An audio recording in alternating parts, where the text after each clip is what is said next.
नमस्कार विद्यार्थ्यांनो, माझे नाव माधुरी राजभर आहे. मी तुम्हाला हिंदी हा विषय शिकवणार आहे. आज विद्यालय तुमचं स्वागत करत आहे. आज जो आपल्या समोर धडा आलेला आहे त्याचं नाव काय? शिष्टाचार. काय आहे तिचं नाव? शिष्टाचार. आणि या धड्याचा हा पहिला सीझन आहे. तर चला बघूया या धड्यामध्ये काय दिलेलं आहे किंवा काय आपण बघणार आहे. तर चला बघून घ्या. बघा, पहिला आपण काय बघणार आहे की जे लेखक आहे त्यांचा परिचय बघणार आहे. काय बघणार आहे? जे लेखक आहे त्यांचा परिचय आपण पहिला बघणार आहे. तर नीटप्रमाणे ऐकून घ्या.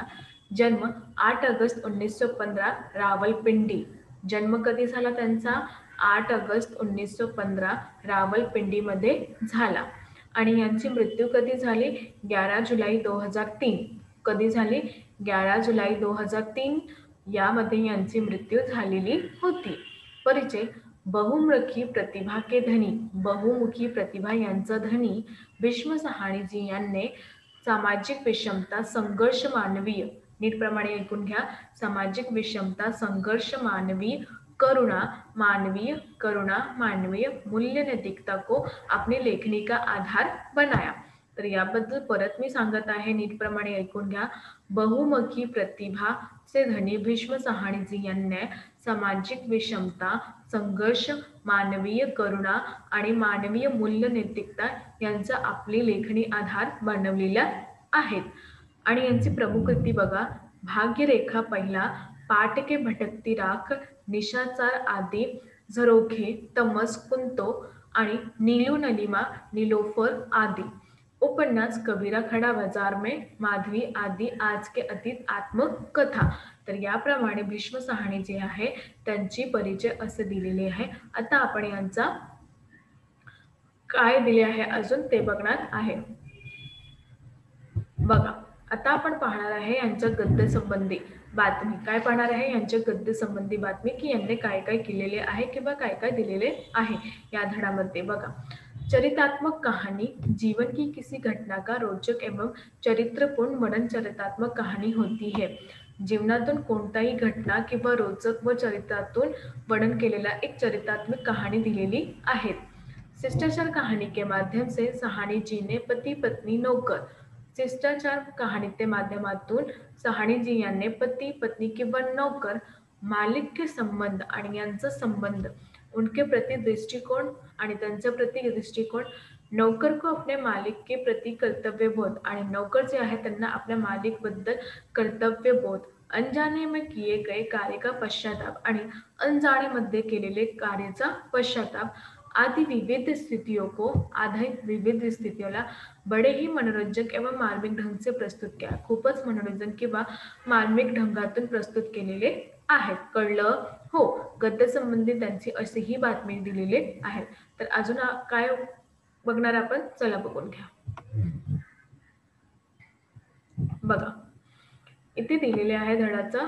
आता आपण धड्याच्या सुरुवात केलेले जाणार आहे. बघा, जब 3 दिन की अनथक खोज के बाद बाबू राम गोपाल एक नौकर ढूंढकर लाए तो उनकी क्रुद्ध श्रीमती और बिगड़ उठी. जेव्हा 3 दिन नंतर, 3 दिवस नंतर अनथक खोजामधून, अनथक म्हणजे खूपच खोज केलेले होते त्याबद्दल त्यांना बाबू राम गोपाल एक नौकर यांनी एक नौकर कुठेतरी ढूंढत घेऊन आलेला होता आणि त्याची क्रुद्ध स्मृती, त्यांची जी स्मृती होती जी खूपच क्रुद्ध होती आणि त्यावर बिघडली. का बिघडली? बघून घ्या. पलंग पर बैठे बैठे उन्होंने नौकर को सिर से पांव तक देखा. आणि पलंग म्हणजे खाटवर बसून बसून त्यांनी जे नौकर त्यांचे जे नवरा त्यांनी नौकर आणलेले होते त्यांना खाटवर बसून बसून त्यांना सडातून म्हणजे डोक्यातून आणि पावातून त्यांना पाहिले आणि देखते ही मुंह फेरले आणि बघूनही त्याने काय केले? आपले तोंड वाकून केले. कळलं की नाही? हो. बघा, ये बनमानस कहाँ से पकड लाए. आणि तेवढा तो काय म्हणाले की हा जी बनमानस आहे तो मी कुठून सोडून आलेला आहे त्यांना. इसमें काम लूंगी या इसे लोगों से छिपाती फिरूंगी. यांच्यासाठी म्हणजे यांच्यासाठी किंवा यात मी काम घेणार आहे की लोकांना यासाठी छुपवून घेणार आहे असं त्यांनी सांगितले. इसका उत्तर बापू रामगोपाल ने दिया. आणि त्यांचं उत्तर कोणी दिले? बापू रामगोपाल यांनी दिले. कळलं की नाही? हो. जानती हो तलब क्या होगी? आणि म्हणतं की तुम्हाला माहिती आहे की तलब काय आहे?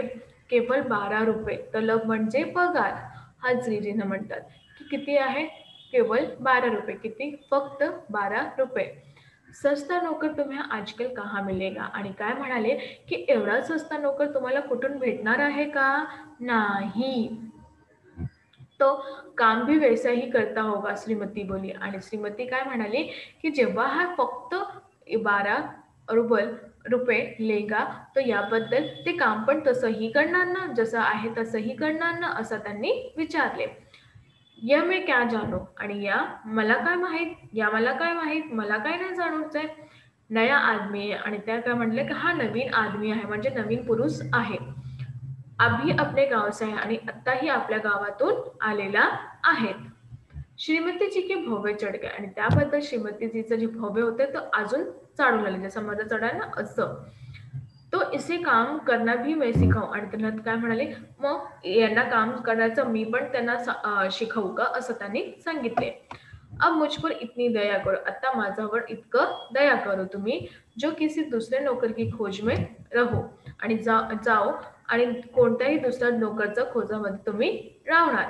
जब मिल जाए तो इसे निकाल दूंगी. आणि जेव्हा मला दुसरा नोकर भेटणार तेव्हा मी यांना काढून फेकणार, असं त्यांनी सांगितले. कळलं की नाही? लवकरच लवकर सांगा. जेव्हा तुम्हाला नाही कळत आहे तेव्हा तुम्ही मला पुन्हा सांगू शकता. कळलं? हो. तर चला अजून बघून घ्या. बघा, बाबू रामगोपाल तो ये सुनकर अपने कमरे में चले गए. आणि बाबू जे रामगोपाल होता ते ऐकून आपल्या कमरामध्ये गेले. और श्रीमती दहलीज पर खड़े होकर कुशलक्षेम पूछने लगी. आणि जे श्रीमती आहे ते दहलीजवर उभे राहून दहलीजवर उभे राहून त्यांच्यामध्ये आहे अजून काही विचारत होता की कुठून आलेला आहे, काय काम करत होता, गावी कुठे काय काम करत होता, हा सगळं त्यांना विचारून लागले. नौकर का नाम हेतू था. आणि नौकर यांचा नाव काय होता? हेतू असा होता. और शिमला के नजदीक एक गाव से आया था. आणि शिमलाचा खूपच जवळ एका गावातून ते आलेला होता. चपटी नाक, छोटा माथा, बेतरसेदार. काय म्हणाले आहे? त्याचा नाक खूपच चपटी होती आणि छोटासा माथा होता आणि बेतरसेदार म्हणजे खूपच दात इथे किंवा तिथे होते. मोठे हात और छोटासा कद. खूपच मोठा हस्त होता आणि छोटासा कद होता, म्हणजे खूपच छोटा होता. श्रीमती ने गलत नहीं कहा था. येथे इथे काय म्हणाले आहे लेखक की श्रीमती यांनी गलत नाही, काही गलत सांगितले नाही होती. नाम पता पूछ चुकने के बाद श्रीमती अपने दाएं हाथ की उंगली पिस्तौल की तरह हेतू की छाती पर दाबकर बोली. आणि जेव्हा त्यांच्या नाव किंवा पत्ता हा सगळं पूछून झालेला होता किंवा विचारून झालेला होता, तर त्याबद्दल त्याने काय केले, आपली जे हात आहे त्याबद्दल त्यांची उंगलीला पिस्तूल तरह त्यांचा केले आणि हेतूच्या छातीवर दाबून बोलले. अब दोनों कान खोलकर सुन लो. आता तुम्ही दोघंही कान उघडून ऐका. जो यहाँ चोरी चकारी की तो सीधा हवालात में भिजवा दूंगी. काय म्हणाले? जेव्हा तुम्ही इथे चोरी किंवा चकारी करणार तर तुम्हाला कुठे भजवणार मी? हवालात मध्ये टाकणार आहे. जो यहाँ काम करना है तो पाई पाई का हिसाब ठीक देना होगा. आणि जेव्हा तुम्हाला इथे काम करायचे आहे तर तुला पायी पायी यांचा हिसाब द्यायचा आहे. कळलं की नाही? लवकरच लवकर सांगा. हो. तर चला अजून बघून घ्या. बघा, श्रीमती जी का विचार नौकरों के बारे में वही कुछ था. आणि जी श्रीमती जी आहे ना त्यांचा विचार नौकरबद्दल असाही होता की ते कसं करणार किंवा कसं नाही करणार, माझ्या वस्तू तर नाही घेणार आहे ना, असा सगळं विचार त्यांच्या मनात चाललेला होता. जो अक्सर लोगों के का का है की सब झूठे गलीज और लंपट होते. आणि जे फक्त ते श्रीमतीजींचंही नाही, सगळं लोकांचं असं आहे की ते लोक झुटे होते आणि गलीज होते आणि लंपट होते. तर याप्रमाणे त्यांचा विचार असाही चाललेला होता. किसी पर विश्वास नहीं किया जा सकता. कोणावर पण विश्वास नाही आपण करू शकतो. सभी झूठ बोलते. सगळं काय म्हणतात? झूठ म्हणजे खोटाही सांगत आहे. सभी पैसे काटते आणि सगळं पैसे काटत आहे. और सभी हर वक्त नौकरी की तलाश में रहते. आणि सगळं जणही नौकरीचा तलाशवर राहत आहे. जो मिल जाए तो उसी वक्त घर से बीमारी की चिठ्ठी मंगवा लेते हैं. आणि जेव्हा त्यांना भेटत आहे तर त्याबद्दल त्याच घरी त्यांना असं होतंय की गावातून चिठ्ठी घेऊन येते असं त्याने सांगितले आहे. स्मृति जी का व्यवहार नौकरों के साथ नौकरों का सा ही था. आणि जे स्मृती हे त्यांचा व्यवहार नोकराबद्दल नोकर सारखाही असतात. त्यामध्ये कोणताही बदलाव नाही होत होता. यो भी घर में उनकी हुकूमत थी. आणि घरामध्ये पण त्यांची हुकूमत होती. जब उन्हें पतिदेव पर गुस्सा आता तो अंग्रेजी की बात करती. आणि जेव्हा त्यांना आपला पतिदेव यांच्याबद्दल खूपच क्रोध होते तर त्याबद्दल ते अंग्रेजीतून बोलत होती. और जब नौकर पर गुस्सा आता तो गालियों में बात करती. आणि जेव्हा नौकरातून गुस्सा येते तर ते गालीसोबत हर बात करत होती. दोनों की लगाम खिच कर रखते. आणि दोघांचं जे लगाम आहे ते खिचून ठेवत होती. तर याप्रमाणे तुम्हाला बघितले तुम्ही इथे की कशाप्रमाणे हा जे श्रीमती आहे त्यांचं चरित्र कशाप्रमाणे आपल्याला दिसत आहे किंवा कशाप्रमाणे हे लोकांचा जे नोकर आहे त्यासाठी त्यांचा व्यवहार आहे. कारण की आजचे जे युग आहे त्याबद्दल तुम्ही पाहणार की कधी कधी आपण इथे पाहतात जेव्हा तुम्हाला व्हिडिओ येतात की बघा यामध्ये नोकरने काय केले किंवा नोकरने काय केले. तर याप्रमाणे हा सगळं जे वैशिष्ट्य ना ते आपल्या मनात आपण काय करले हे बसून गेलेले आहे. कारण की जेव्हा हा मनात आपण आपलं बसून गेलेला आहे त्याबद्दल ह्या सगळ्याचं वैशिष्ट्य जसं श्रीमती करते की तुम्ही नोकर आहे त्याबद्दलही तुम्ही काम करा असं परिस्थिती पण होते. परंतु कसं ना एकासाठी सगळं जगण्याचं नाव काय होते खराब होऊन जात आहे. तर याबद्दल असं तुमच्याकडे कोणी येणार तर त्याबद्दल तुम्ही सगळं विचारून घ्यायचं आणि मग ठेवायचं. आणि ठेवायचं बद्दल त्यांचा असा व्यवहार नाही करायचा. कळलं? कारण की त्यांच्या घरी नाही आहे तरी ते त्यांच्या घरी तुमच्या घरी काम करायला येत आहे. कळलं की नाही? हो. उनकी तेज नजर पलंग पर बैठे बैठे भी नौकर के हर काम की जानकारी रखती की. आणि इथे सांगितले आहे की जेव्हा नोकर कोणताही काम करत होता जेव्हा नोकर कोणताही काम करत होता ते खाटवर बसून बसून नोकरला पाहित होते की ते कोणती काम करत आहे किंवा कोणती नाही. आणि सगळी जानकारी त्यांच्या मनात होते आणि सगळी जानकारीच्या व्यवस्थित प्रमाणे ते भेटते. आणि नोकराबद्दल त्यांचा जे व्यवहार होते ते छान नाही होते. परंतु काय करायचं कधी कधी असं असतात ना की आपल्या समोर काही घडतात तर आपण त्याबद्दलही तसंही होऊन जात आहे.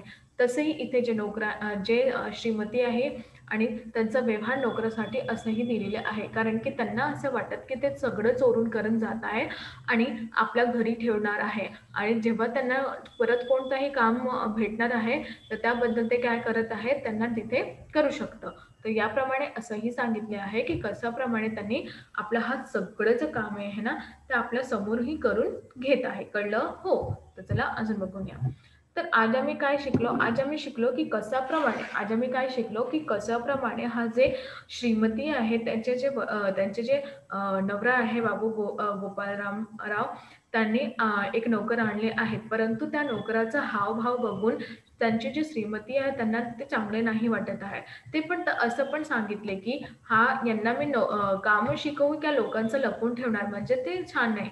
म्हणजे इथे जी व्यक्ती आहे ना त्यांची जी जागण्याची इच्छा ना कधीही कमी होणार नाही. त्यांना असे हवं आहे की जे आमच्या घरी जे लोक आहेत जे नोकर आहेत ते कोणी पण ते एक त्यांचा म्हणजे ना स्तर होऊन जाणार आहे. त्या स्तरबद्दल ते असं होतंय की या स्तरबद्दल ते चांगलाही होणार. चांगलं नाही होणार तर वाईट होणार तर आपण नाही ठेवणार. तर याबद्दल त्यांनी सांगितले आहे की तुमच्या घरी आता कोणी पण असा नोकर येणार तर तुमच्या असा मार्ग नाही करूया. त्यांचे संशोधन करायचं कसं आहे कसं नाही हा सगळं व्यवस्थित नीटप्रमाणे करायचं. तुम्हाला सर्वश्रेष्ठ महत्त्वाची गोष्ट काय आहे की तुमचं हे काम कसं करत आहे हे नाही की तू चांगला आहेत का ते चांगले कपडे काढत आहे का ते चांगला कपडे पहिनत आहे का हा सगळं विशिष्ट गोष्टी आहे. कारण की तुम्ही त्यांना काय बोलवले आहे की कामासाठी बनवले ते काम चांगलं करत आहे का त्यांचं जेवण चांगलं आहेत का त्याचं जे झाडू मांडणं चांगलं आहे का त्याची साफसफाई चांगली का हे तुम्ही पाहणार. त्यांचा रूपरेखा हा सगळं तुम्ही नाही पाहणार आहे. तर मी तुम्हाला सांगत आहे की एक जे मनुष्य आहे ना त्यांची इच्छा खूपच तीव्र होती आणि त्याबद्दल त्या इच्छाबद्दलही ते सगळ्यांना शोध करतात किंवा शोध करून ठेवतात. तर याबद्दल तुम्हाला फक्त मी इतकंही सांगत आहे की जेव्हा कधीतरी तुमच्या घरी असा माणूस येणार तर तुम्ही त्यांचा मार्ग करून घ्या आणि त्यांच्या इच्छा हिसाबातून कामं करून घ्या. कामातून करणाऱ्या इच्छा ते प्रबल होणार आणि इच्छाच्या भोवतीही ते कार्य करणार आहे. कळलं? हो. तर चला धन्यवाद.